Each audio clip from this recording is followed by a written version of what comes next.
Oke, selamat datang di sesi bedah materi kita kali ini. Hari ini kita bakal langsung masuk ke sebuah topik yang sangat menarik, yaitu transformasi Yayasan Al-Hikmah Curug, The Zero Waste Ecosystem. Kita bakal lihat gimana sebuah institusi pendidikan lagi ngelakuin perombakan sistem yang benar-benar masif dan radikal.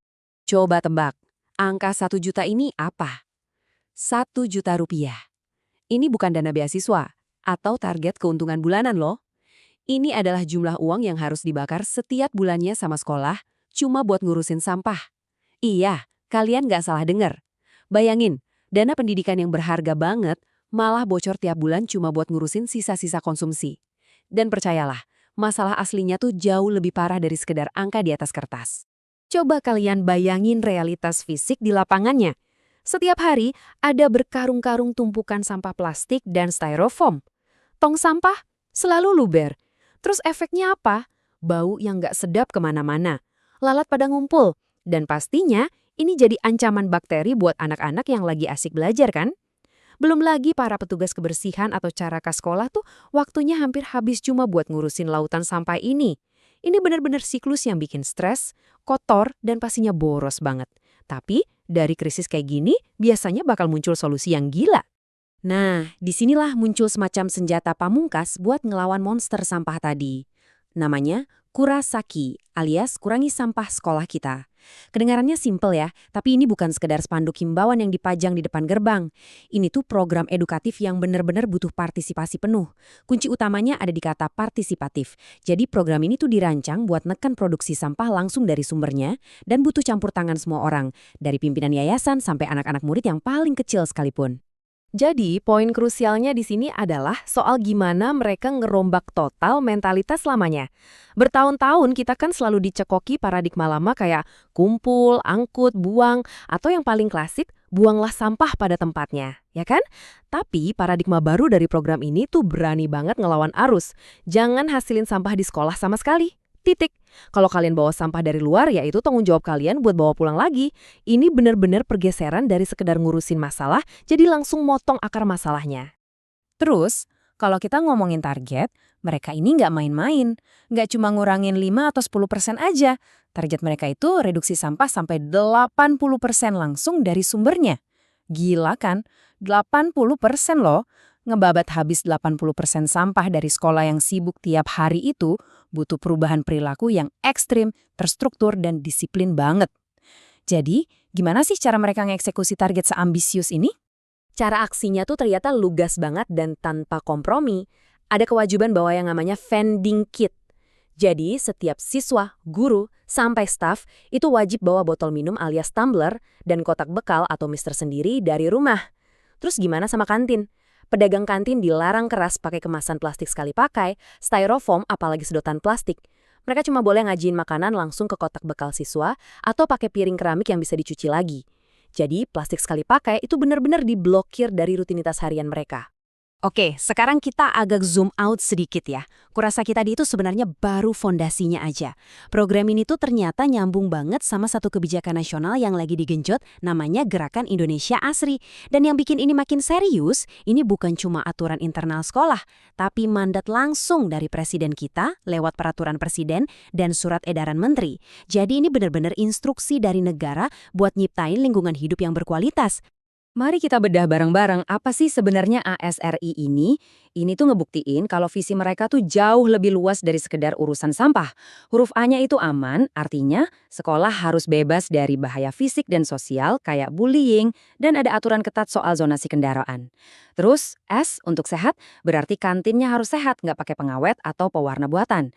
R-nya itu resik, alias bersih-bersih rutin, kayak kerja bakti tiap pagi selama 10-15 menit. Dan terakhir I, indah. Di sini mereka bikin kelas jadi lebih asri pakai hidroponik atau apotek hidup.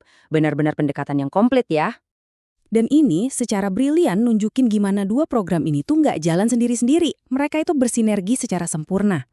Kurasaki itu fondasinya. Dia bertugas buat nebas habis sumber masalah utamanya, sampah plastik.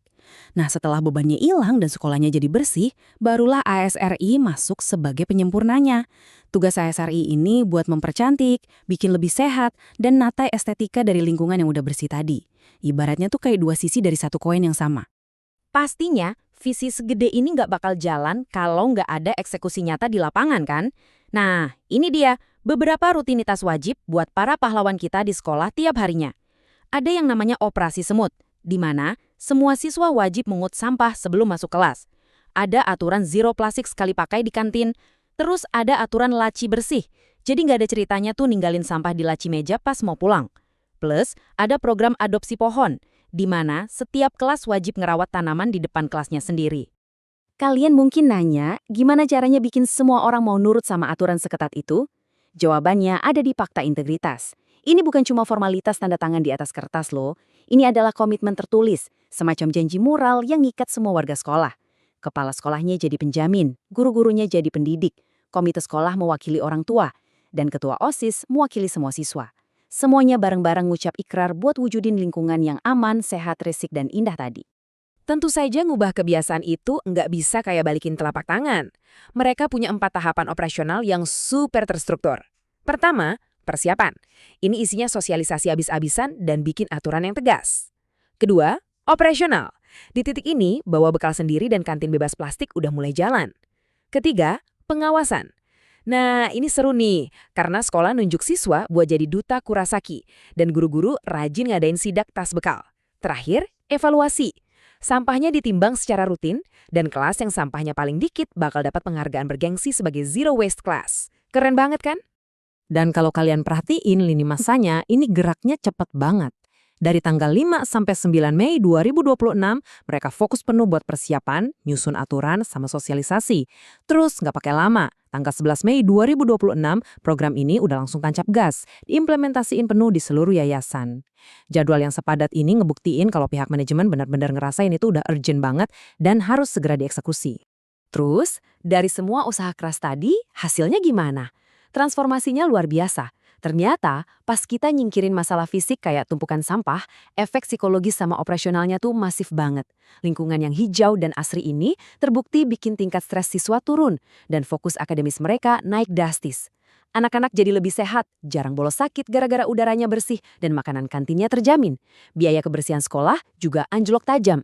Dan yang paling penting, ini secara nggak langsung ngebentuk karakter disiplin dan rasa gotong royong yang kuat di antara mereka.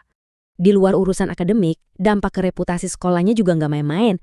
Bayangin aja, pas orang tua atau masyarakat ngelihat ada sekolah yang sebersih, sehijau, dan setertata ini, otomatis pasti muncul rasa percaya. Orang tua bakal ngerasa aman banget nitipin anaknya di sana. Sekolah ini perlahan berubah jadi pusat peradaban buat lingkungan sekitarnya.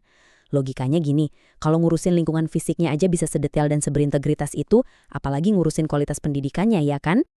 Sebagai penutup pembahasan kita kali ini, saya mau ngajak kalian merenung sebentar lewat sebuah kutipan yang menurut saya maknanya dalam banget. Dikatakan bahwa lingkungan sekolah adalah buku teks yang tidak tertulis. Keindahannya mengajarkan etika, kebersihannya mengajarkan disiplin, dan kenyamanannya mengajarkan kasih sayang. Program kayak Kurasaki dan Asri ini jadi pengingat buat kita semua kalau pendidikan itu bukan cuma soal apa yang ditulis guru di papan tulis. Pendidikan itu juga tentang udara yang dihirup siswa, kebersihan yang mereka jaga, dan ekosistem yang mereka bangun bareng-bareng. Jadi pertanyaannya sekarang, sudahkah institusi pendidikan di sekitar Anda mulai membaca buku teks yang tidak tertulis ini? Terima kasih udah ngikutin sesi kali ini, dan sampai jumpa di pembahasan seru berikutnya.